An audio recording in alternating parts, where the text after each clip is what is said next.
ચાલો આપણે આજે જોઈએ સ્વાધ્યાય 1.1 નો દાખલા નંબર 6।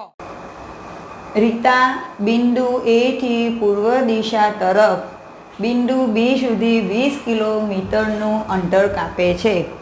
એ જ રસ્તે તે બિંદુ બી થી પશ્ચિમ દિશા તરફ 30 કિલોમીટરનું અંતર કાપે છે। જો પૂર્વ તરફ કાપેલા અંતરને ધન પૂર્ણાંક દર્શાવવામાં આવે તો પશ્ચિમ દિશા તરફ કાપેલા અંતરને તમે શું દર્શાવશો? અંતિમ સ્થિતિ એને તમે કઈ પૂર્ણાંક સંખ્યાથી દર્શાવશો? ચાલો, અહીંયા એક આપેલી છે સંખ્યા રેખા અને એની ઉપર આપેલું છે એક પશ્ચિમ અને એક પૂર્વ। બંને કેવી દિશા છે? વિરુદ્ધ। આ બાજુ પશ્ચિમ છે તો આ બાજુ પૂર્વ છે। પણ અહીં શું કીધું છે કે રીતા બિંદુ એ થી પૂર્વ દિશા તરફ બિંદુ બી સુધી, એટલે કે અહીંયા એ બિંદુથી બી બિંદુ સુધી કેટલા કિલોમીટરનું અંતર કાપે છે? 20 કિલોમીટર। કે બિંદુ બી સુધી એ 20 કિલોમીટરનું અંતર કાપે છે। બિંદુ બીથી પશ્ચિમ દિશા તરફ 30 કિલોમીટર, એટલે બિંદુ બીથી આ પશ્ચિમ દિશા તરફ એ કેટલા કિલોમીટરનું અંતર કાપે છે? 30 કિલોમીટર। એથી બી સુધીનું અંતર છે 20 કિલોમીટર અને બીથી પશ્ચિમ દિશા સુધીનું અંતર છે 30 કિલોમીટર। જો પૂર્વ તરફ કાપેલા અંતરને ધન પૂર્ણાંક દર્શાવવામાં આવે તો પશ્ચિમ દિશા તરફ કાપેલા અંતરને તમે શું કહેશો? તો પૂર્વ બની ગયું ધન, તો પશ્ચિમ બની ગયું ઋણ પૂર્ણાંક। તો આપણે પહેલો જવાબ લખીએ કે પૂર્વ તરફ કાપેલા અંતરને ધન પૂર્ણાંક દર્શાવવામાં આવે તો પૂર્વ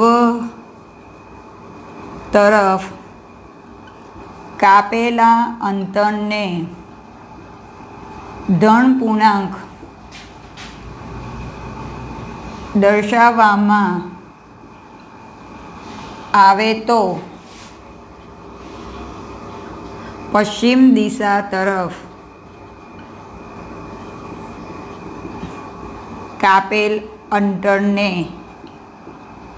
ઋણ પૂર્ણાંક વડે દર્શાવવામાં આવશે। આ આપણો એક પહેલો જવાબ। હવે શું કીધું કે પશ્ચિમ અંતિમ સ્થિતિ એને તમે કઈ પૂર્ણાંક સંખ્યાથી દર્શાવશો? ચાલો, અંતિમ સ્થિતિ એને તમે કઈ પૂર્ણાંક સંખ્યાથી દર્શાવશો? અંતિમ સ્થિતિ એ તો એથી બીનું અંતર છે 20 કિલોમીટર અને ટોટલ બીથી પશ્ચિમ સુધીનું અંતર છે 30 કિલોમીટર। તો આ વચ્ચેનું અંતર કેટલું થયું? તો આપણી પાસે એક છે 20 અને આ બાજુનું છે 30। તો હવે એની અંતિમ સ્થિતિ એની શું આવશે? તે કેટલા કિલોમીટરનું આવશે? તો 30માંથી 20 જાય તો કેટલું આવશે? 10। કેટલું આવશે? 10। તો અંતિમ સ્થિતિ એ બરાબર, તો ટોટલ આપણું કેટલું છે? 30। એમાંથી એ અને બી વચ્ચેનું અંતર છે 20। આપણો આ ઋણ પૂર્ણાંક છે અને એક આ ધન પૂર્ણાંક છે। તો ઓછા 30 વત્તા 20 એટલે ઓછા વત્તા ઓછા બરાબર 30, ઓછા 20 બરાબર કેટલા આવશે? ઋણ 10। કેમ ઋણ 10? કારણ કે 30 મોટા છે એટલે ઋણ 10। તો આપણે અંતિમ સ્થિતિ એને ઋણ 10 એટલે કે પશ્ચિમ દિશા તરફ કેટલા કિલોમીટરનું દર્શાવીશું? 10 કિલોમીટર। તો એથી પશ્ચિમ દિશા તરફનું અંતર કેટલું છે? 10 કિલોમીટર। કેમ કે આ તો 20 આપેલું છે, ટોટલ 30 આપેલું, એટલે આટલું 20, તો પછી આટલું કેટલું હશે? તો 10 કિલોમીટર। તો આપણને કીધું છે કે આ બાજુ પૂર્વ એટલે ધન પૂર્ણાંક અને આ બાજુ પશ્ચિમ એટલે ઋણ પૂર્ણાંક। તો આપણું પશ્ચિમથી એથી અંતર કેટલું આવ્યું? 10 કિલોમીટર। ચાલો, સ્વાધ્યાય 1.1 નો દાખલા નંબર 8। નીચે આપેલી કિંમતો એ અને બી માટે એ માઇનસ કૌંસમાં માઇનસ બી બરાબર એ વત્તા બી ચકાસો। હવે અહીંયા આપણને આ ચકાસવાનું છે કે આ રકમ અને આ રકમ એ બરાબર છે, એટલે કે ડાબા બરાબર જબા છે, ડાબી બાજુ બરાબર જમણી બાજુ. તો અહીંયા આપણને એની કિંમત પણ આપેલી છે અને બીની કિંમત આપેલી. તો અહીંયા એમાં બરાબર 21 મૂકવાના અને બીમાં બરાબર 18 અને જોવાનું છે કે એ અને આ બી જે બંને આપેલું છે તે બરાબર છે કે નથી, આપણે સાબિત કરવાનું છે. તો અહીંયા આપણે પહેલાં લખી કાઢીએ ડાબા. તો ડાબા બરાબર તો a ઓછા માઇનસ બી. આ આપણી થઈ ગઈ ડાબી બાજુ. બરાબરની આ બાજુ એ ડાબી બાજુ કહેવાય અને બરાબરની આ બાજુ જમણી બાજુ. ચાલો એમાં કેટલી કિંમત મૂકવાની છે? 21. ચાલો બીમાં કેટલી મૂકવાની છે? 18. ચાલો 21 ઓછા તો ઓછા ઓછા વત્તા 18. 21 ઓછા ઓછા વત્તા બરાબર 18. તો હવે આપણે શું થશે? સરવાળો. તો 8 ને 1 9, 2 ને 1 3. તો આપણા કેટલા આવ્યા અહીંયા જવાબ? 39. એવી રીતે જોઈએ જબા. જબા આપણું કયું છે? a વત્તા બી. તો a વત્તા બી, તો એ મારું કેટલું છે? 21 અને બી કેટલું છે? 18. તો એ અને બીનો સરવાળો કેટલો આવ્યો? 39. તો આપણું ડાબી બાજુ અમને જમણી બાજુ કેવું આવી ગયું? સરખું. એટલે અહીંયા આપણે લખીએ કે માટે ડાબા બરાબર જબા, કે ડાબી બાજુ બરાબર જમણી બાજુ. એટલે કે આપણને જે અહીંયા ચકાસવાનું કીધેલું કે એ અને બીમાં કિંમત મૂકો અને જો કે બંને બાજુનો જવાબ સરખો આવે છે કે નથી આવતો. તો આપણો બંને બાજુનો જવાબ કેવો આવ્યો? સરખો. એટલે આપણે લખી લઈએ કે માટે ડાબી બાજુ બરાબર જમણી બાજુ. એટલે માટે a ઓછા કાઉન્સમાં ઓછા બી બરાબર a વત્તા બી. ચાલો એ રીતે જ આપણે કરીએ બીજો દાખલો. તો ડાબામાં કયું મૂકવાનું? તો a ઓછા બી. ચાલો તો એની કિંમત મૂકી 118 ઓછા કાઉન્સમાં ઓછા બીની કિંમત કેટલી મૂકી? 125. તો 118 ઓછા ઓછા વત્તા 125. ચાલો 118 અને 125નો શું કરવાનો છે આપણે? સરવાળો. 8 ને 5 13, વધી પડી 1, 2 ને 1 3 ને 1 4, 1 ને 1 2. તો કેટલા આવ્યા? 243. તો આપણી ડાબી બાજુ કેટલી આવી? 243. એ રીતે હવે જબા કે જમણી બાજુ. તો a વત્તા બી બરાબર, તો એ કેટલું છે? 118 વત્તા 125. તો કેટલું આવ્યું? 243. એટલે પાછું આપણું થઈ ગયું. તો માટે ડાબા બરાબર જબા. એ રીતે જ આપણે જોઈએ ત્રીજો દાખલો. સેમ ટુ સેમ જ કરવાનું છે. તો અહીંયા પણ આપણે લખ્યું ડાબી બાજુ. તો ડાબી બાજુ બરાબર કયું છે? તો એ ઓછા કાઉન્સમાં ઓછા બી. એની કિંમત કેટલી છે? 75 ઓછા કાઉન્સમાં બીની કિંમત કેટલી છે? 84. એટલે 75 ઓછા ઓછા વત્તા 84. 75 અને 84નો આપણે એ કરીએ તો 9 અને 7 ને 8 15. તો આપણો કેટલો જવાબ આવ્યો? 159. ચાલો તે રીતે આપણે જબા. તો a વત્તા બી. તો એની કિંમત કેટલી છે? 75. બીની કિંમત 84. એટલે 75 ને 84નો સરવાળો કેટલો થશે? 159. એટલે આપણું આ સાબિત થયું. તો અહીંયા આપણે લખીએ માટે ડાબી બાજુ બરાબર જમણી બાજુ. ચાલો એ રીતે જોઈએ ચોથો. પાછું આપણે લખીએ ડાબી બાજુ બરાબર. તો આપણે લખ્યું કે a ઓછા કાઉન્સમાં ઓછા બી. તો એની કિંમત કેટલી મૂકવાની છે? આમાં કેટલી આપી છે? 28. અને બીની કિંમત કેટલી આપી? તો અહીંયા -11. કારણ કે બીની આગળ કેવી નિશાની છે? માઇનસની. એટલે 11ની આગળ આપણે કેવા મૂક્યા? માઇનસ. એટલે 28 ઓછા ઓછા વત્તા. તો વત્તા 11. તો 28ને આપણે 11નો સરવાળો કરીએ તો 8 ને 1 9, 2 ને 1 3. એટલે કેટલા આવ્યા? 39. એ રીતે જ આપણે જમણી બાજુ. તો આપણી જમણી બાજુ હવે અહીંયા કઈ છે? તો a વત્તા બી. તો એની કિંમત 28 વત્તા બીની કિંમત 11. એટલે 28 ને 11 આપણું કેટલું આવ્યું? 39. એટલે આપણું થઈ ગયું કે માટે ડાબી બાજુ બરાબર જમણી બાજુ. એટલે આપણે ચારે ચાર દાખલામાં જે આપણને સમીકરણ ચકાસવાનું કીધું કે a ઓછા માઇનસ b બરાબર a વત્તા b, તો આપણું ચારે ચાર દાખલામાં કેવો જવાબ આવ્યો? સરખો. એટલે કહેવાય કે ડાબી બાજુ બરાબર જમણી બાજુ. સ્વાધ્યાય 1.1 નો દાખલા નંબર 9. હવે એની રકમ જોઈએ તો વાક્યને સાચું બનાવવા માટે ગ્રેટર ધેન, લેસ ધેન અથવા બરાબર ચિહ્નનો ઉપયોગ કરો. શું કારણ છે ગ્રેટર ધેન, લેસ ધેન અને બરાબર ચિહ્નનો ઉપયોગ? કે ગ્રેટર ધેન, લેસ ધેન અને બરાબર, કે અહીંયા આપણને બે દાખલા આપેલા છે, તો બે દાખલા કરવાના છે અને બંને દાખલાનો જે જવાબ આવે તેની સરખામણી કરવાની કે ભાઈ કોઈ મોટું છે ને કયું નાનું છે. જે બાજુ મોટું હોય તે બાજુની આપણે નિશાની કરવાની છે. તો ચાલો અહીંયા આપણે દાખલો જોઈએ. અહીંયા -8 વત્તા -4, એટલે -8 અહીંયા કેટલી નિશાની છે? 2, તો વત્તા ઓછા ઓછા 4. હવે બંને નિશાનીઓ કેવી થઈ ગઈ? સરખી. સરખી નિશાની એટલે આપણે શું કરવાનો? સરવાળો. તો 8 ને 4 એટલે કેટલા આવી ગયા? 12. પણ કેવા 12 આવશે? તો ઋણ 12. કેમ ઋણ 12 આવ્યા? 8 ને 4 માં મોટું કોણ છે? 8. 8 ને કઈ નિશાની છે? માઈનસ ની. એટલે અહીંયા આવ્યા આપણા ઋણ 12. હવે અહીંયા જોઈએ -8 ઓછા -4. ચાલો -8 ઓછા ઓછા વત્તા 4. હવે બંને નિશાની કેવી છે? અલગ અલગ. અલગ અલગ એટલે આપણે શું થશે? બાદબાકી. તો 8 માંથી 4 જાય તો 4. કેવા 4 આવશે? તો ઋણ 4. ઋણ 4 કેમ આવ્યા? તો 8 ની નિશાની કઈ છે? ઋણની. એટલે આપણો જવાબ કેવો આવ્યો? ઋણ 4. હવે આપણે બંનેની શું કરવાની છે? સરખામણી જવાબ.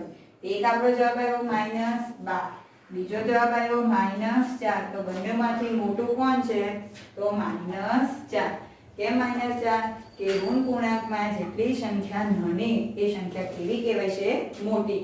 અને જેટલી સંખ્યા મોટી એ કહેવાય છે નાની. કેમ કે ઋણ 12 ડાબી બાજુ આવે અને ઋણ 4 જમણી બાજુ. આપણે શીખી ગયા કે જમણી બાજુ જે સંખ્યા હોય તે કેવી હોય છે?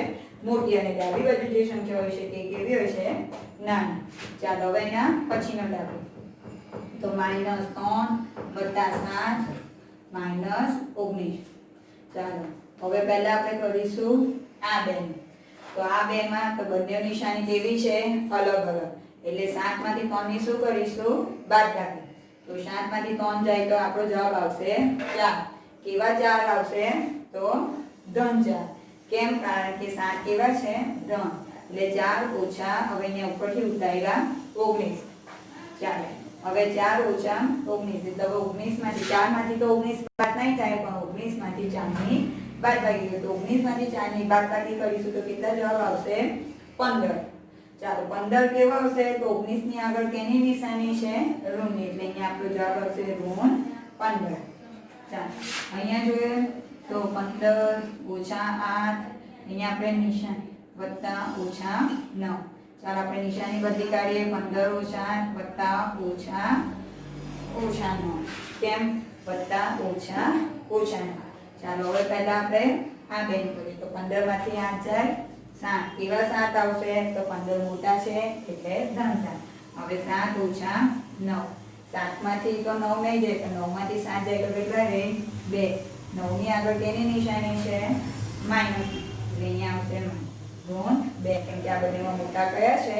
9. 9 ની આગળ કેની નિશાની છે? ઋણની. એટલે આપણો જવાબ આવશે ઋણ.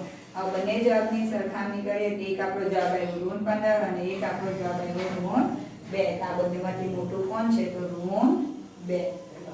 હવે ત્રીજું. તો અહીંયા આપણે રકમ લખીએ તો 23 ઓછા 41 વત્તા 11. ચાલો પહેલા આપણે 23 માંથી 41, એટલે 23 માંથી 41 ને 41 માંથી 23 ને શું કરીએ? બાદબાકી. તો 3, 11 માંથી 3 જાય તો 8, અને 3 માંથી 2 જાય તો 1. એટલે અહીંયા કેવા એવા 18. 18 કેવા આવશે? 41 ની આગળ કેની નિશાની છે? ઋણની. એટલે આપણો 18 આવશે માઈનસ. મોટા ભાગે માન, કે મોટી જે સંખ્યા હોય તેની નિશાની મૂકાને રોકડથી ઉતાર્યા 11. હવે બંને નિશાનીઓ કેવી છે? અલગ અલગ. અલગ અલગ નિશાની હોય તો શું થશે? બાદબાકી. એટલે 18 માંથી 11 જાય તો શું આવશે? 7. પણ કેવા 7 આવશે? ઋણ 7. કેમ કે મોટું કોણ છે? 18. એટલે આપણો જવાબ આવશે ઋણ 7. હવે અહીંયા પણ એ કરીએ કે 23 ઓછા 41 ઓછા 11. ચાલો 23 માંથી 41 જાય, આપણે અહીંયા પડેલા છે એટલે કેટલા આવશે? 18. કેવા 18 આવશે? ઋણ. હવે અહીંયા ઉપરથી ઉતાર્યા -11. ચાલો બંને નિશાની કેવી છે? સરખી એટલે શું થશે? સરવાળો એટલે કેટલા આવશે? 29. કેવા 29? ઋણ 29. ચાલો બંને જવાબની સરખામણી કરીએ. તો એકમાં જવાબ આવ્યો -7 અને એકમાં જવાબ આવ્યો ઋણ 29. તો કઈ મોટી? તો ઋણ 7 એ આપણી કહેવાય મોટી. હવે જો તમે ધ્યાન આપ્યું તો બંને રકમ કેવી છે? સરખી. ખાલી અહીંયા એક +11 છે અને અહીંયા -11 છે. તો અહીંયા +11 થી આપણી શું અહીંયા થઈ ગઈ? બાદબાકી. અને અહીંયા -11 થી આપણો થયો સરવાળો. ચાલો હવે એના પછીનો દાખલો છે ડી. ચાલો 39. અહીંયા આપણે પહેલા રકમ લખીએ 39 + -24 - 15. ચાલો હવે આપણે બધી અહીંયા પહેલા શું કરીએ? નિશાની બદલી કરીએ. તો 39 + -15. ચાલો પહેલા અહીંયા કરીએ 39 માંથી 24 જાય તો 39 માંથી 24 તો 9 માંથી 4 ગયા એટલે 5 અને 3 માંથી 2 ગયા એટલે 1. 15 કેવા આવશે? ધન. કારણ કે 39 ની આગળ કોઈ નિશાની નથી. 15 અને ઉપરથી ઉતાર્યા 15 એટલે 15 માંથી 15 જાય કેટલા આવશે? 0. હવે આ બાજુ તો 36 + -52 - -36. ચાલો હવે પહેલા આપણે શું કરીએ? બધી નિશાનીઓ બદલી કરીએ. તો 36 + -52 જ્યાં બે નિશાની છે ત્યાં આપણે કેવી નિશાની મૂકી દઈએ? 1. તો અહીંયા બે નિશાની હતી તેને ફેરવીને આપણે 1 કરી દઈએ. અહીંયા પણ બે નિશાની હતી તેને ફેરવીને આપણે 1 કરી દઈએ. ચાલો હવે અહીંયા 36 - 52. અહીંયા આપણે કરીએ 52 માંથી 36 જાય તો 5 ને કઈ 50 12 એટલે 12 માંથી 6 ગયા 6 4 માંથી 3 ગયા 6. અહીંયા આવ્યા 16. તો કેવા 16 આવશે? ઋણ. એટલે અહીંયા જવાબ આવશે ઋણ 16. કેમ ઋણ 16 આવશે? એટલે કે 52 આપણી મોટી સંખ્યા છે એટલે આપણો જવાબ આવશે ઋણ 16 અને +36. ચાલો બંને નિશાનીઓ કેવી છે? અલગ અલગ એટલે શું થશે? બાદબાકી. અહીંયા આપણે કરીએ તો 36 માંથી 16 તો 6 અને 6 0 અને 2 તો 36 માંથી 16 ની બાદબાકી કરીએ તો અહીંયા આપણો જવાબ આવ્યો 20. 20 એ આપણો કેવો આવશે? ધન. કારણ કે 36 ની આગળ કેવી નિશાની છે? વત્તા. બંને જવાબની સરખામણી કરીએ તો બંને જવાબ આપણી પાસે કેવા આવ્યા છે? ધન પૂર્ણાંકમાં. તો ધન પૂર્ણાંકમાં 0 થી કયા મોટા કહેવાય? 20. આ બંને જવાબની સરખામણી કરીએ તો અહીંયા 20 કહેવાય મોટી જગ્યાએ. તેનું નિશાન આવશે -. ચાલો હવે એના પછી -231 + 79 + 51. ચાલો અહીંયા આપણે જોઈએ બંને નિશાનીઓ કેવી છે? અલગ એટલે શું કરીશું? બાદબાકી. તો 231 - 79. તો 2 ને કાપી 1 3 ને કાપી 12 11 માંથી 9 જાય 2 12 માંથી 7 જાય 5 અને 1. તો અહીંયા આપણો જવાબ આવ્યો 152. કેવા 152 આવશે? ઋણ. કેમ? મોટું કોણ છે? 231. 231 ની આગળની કઈ નિશાની છે? ઓછાની. એટલે અહીંયા આપણો જવાબ આવશે ઋણ 152 અને અહીંયા ઉપરથી ઉતાર્યા 51. બંને પાછી અલગ છે એટલે શું કરવાની આવશે? બાદબાકી. તો 152 માંથી 51 જાય અહીંયા આપણો જવાબ આવશે 101. કેવા આવશે? તો -101. તો ઋણ 101. કારણ કે મોટી સંખ્યા છે 152 એટલે 152 ની જે નિશાની છે તે અહીંયા આવશે. ચાલો હવે આ -399 + 163 + 81. ચાલો અહીંયા બંને પૂર્ણાંક કેવા છે? અલગ. બંને પૂર્ણાંક અલગ છે એટલે શું થશે? બાદબાકી. તો 399 - 159. 9 ને 9 0 9 માંથી 5 જાય 4 2 માંથી 3 માંથી 1 જાય એટલે અહીંયા જવાબ આવ્યો 240. કેવા 240? તો ઋણ 240 + 81. આપણે ચાલો 240 માંથી કેટલા બાદ કરીએ? હવે 81. તો 2 ને કાપી 1 14 ને કાપી ઉપર 13 10 માંથી 1 જાય 9 13 માંથી 8 જાય 5 અને 1 એટલે અહીંયા આપણો જવાબ આવ્યો 159. કેવો આવશે? તો કોની નિશાની મોટી છે? તો 240. એટલે આપણે અહીંયા જવાબ આવશે 159 ઋણ.